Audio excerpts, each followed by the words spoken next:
If freedom is to survive and prosper, it will require the sacrifice, the effort and the thoughtful attention of every citizen.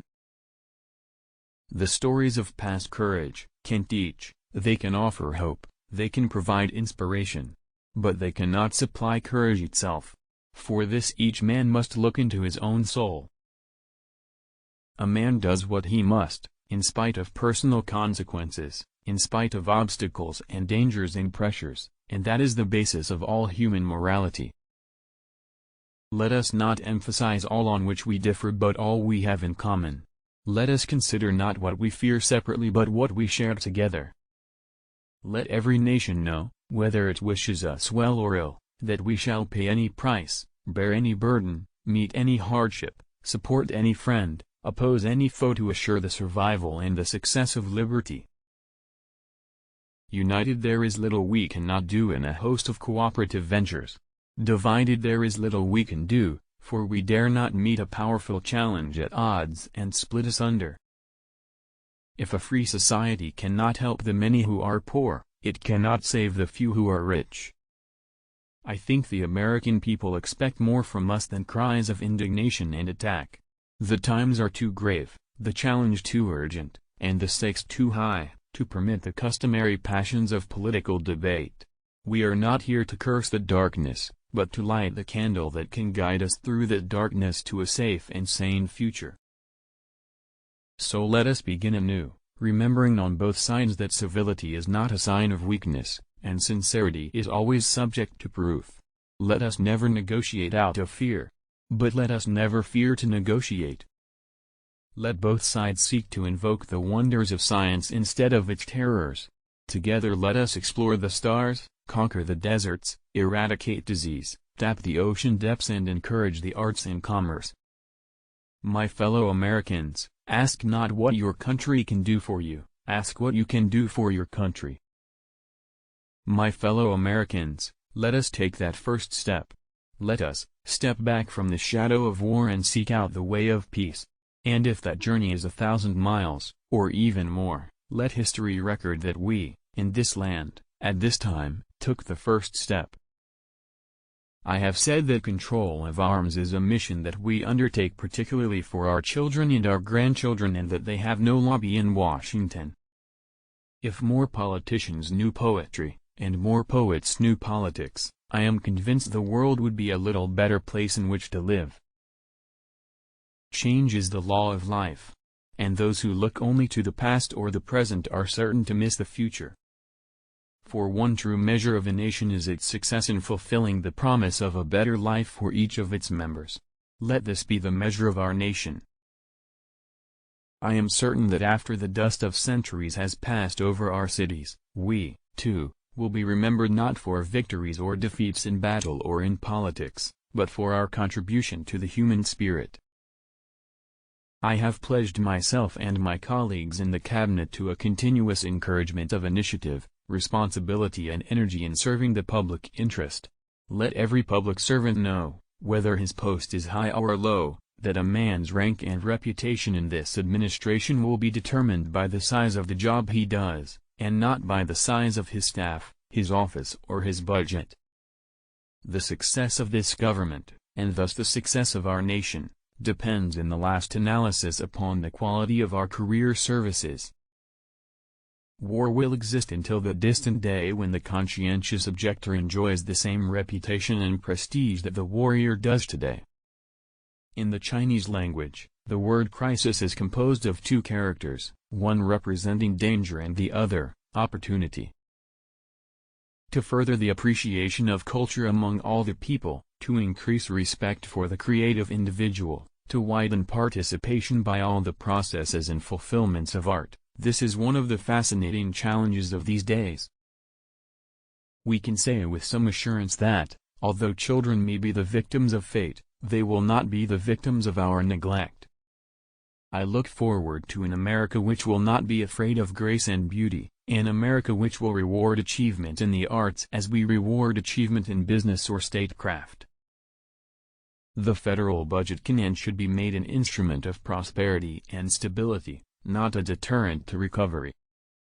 We must never forget that art is not a form of propaganda, It is a form of truth. The time to repair the roof is when the sun is shining, by filling 3 basic gaps in our anti-recession protection. It may be different elsewhere.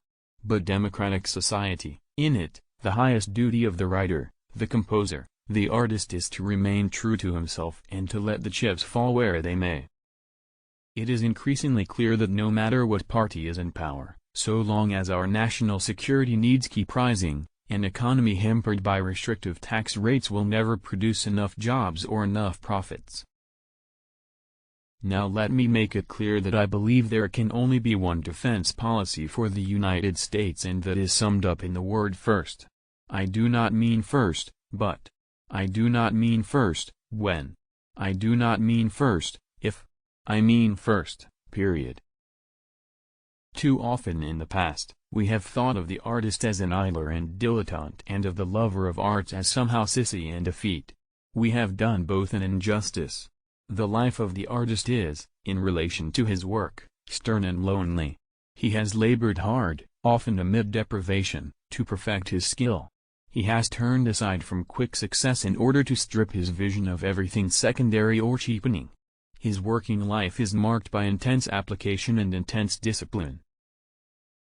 Our deep spiritual confidence that this nation will survive the perils of today, which may well be with us for decades to come, compels us to invest in our nation's future, to consider and meet our obligations to our children and the numberless generations that will follow. I have seen in many places housing which has been developed under government influences, but I have never seen any projects in which governments have played their part, which have fountains and statues and grass and trees, which are as important to the concept of the home as the roof itself. In serving his vision of the truth, the artist best serves his nation. Our goal is not the victory of might but the vindication of right, not peace at the expense of freedom, but both peace and freedom, here in this hemisphere, and, we hope, around the world. God willing, that goal will be achieved. This country cannot afford to be materially rich and spiritually poor. And if we cannot end now our differences, at least we can help make the world safe for diversity. For, in the final analysis, our most basic common link is that we all inhabit this small planet. We all breathe the same air. We all cherish our children's future. And we are all mortal. We celebrate the past to awaken the future. A nation reveals itself not only by the man it produces but also by the man it honors, the man it remembers. A man may die, nations may rise and fall, but an idea lives on.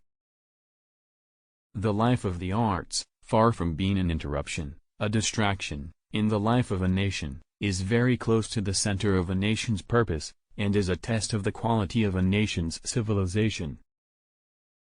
I can imagine no more rewarding career. And any man who may be asked in this century what he did to make his life worthwhile, I think can respond with a good deal of pride and satisfaction, I served in the United States Navy. What really counts is not the immediate act of courage or of valor, but those who bear the struggle day in and day out, not the sunshine patriots but those who are willing to stand for a long period of time. We have become more and more not a nation of athletes but a nation of spectators. I have a nice home, the office is close by, and the pay is good. When I ran for presidency of the United States, I knew that this country faced serious challenges, but I could not realize, nor could any man realize who does not bear the burdens of this office, how heavy and constant would be those burdens. Let us not despair but act. Let us not seek the Republican answer or the Democratic answer but the right answer. Let us not seek to fix the blame for the past, let us accept our own responsibility for the future. But I think the American people expect more from us than cries of indignation and attack. The times are too grave, the challenge too urgent, and the stakes too high to permit the customary passions of political debate. We are not here to curse the darkness, but to light the candle that can guide us through that darkness to a safe and sane future. For I can assure you that we love our country, not for what it was, though it has always been great, not for what it is, though of this we are deeply proud, but for what it someday can, and, through the efforts of us all, someday will be. But however close we sometimes seem to that dark and final abyss, let no man of peace and freedom despair. For he does not stand alone.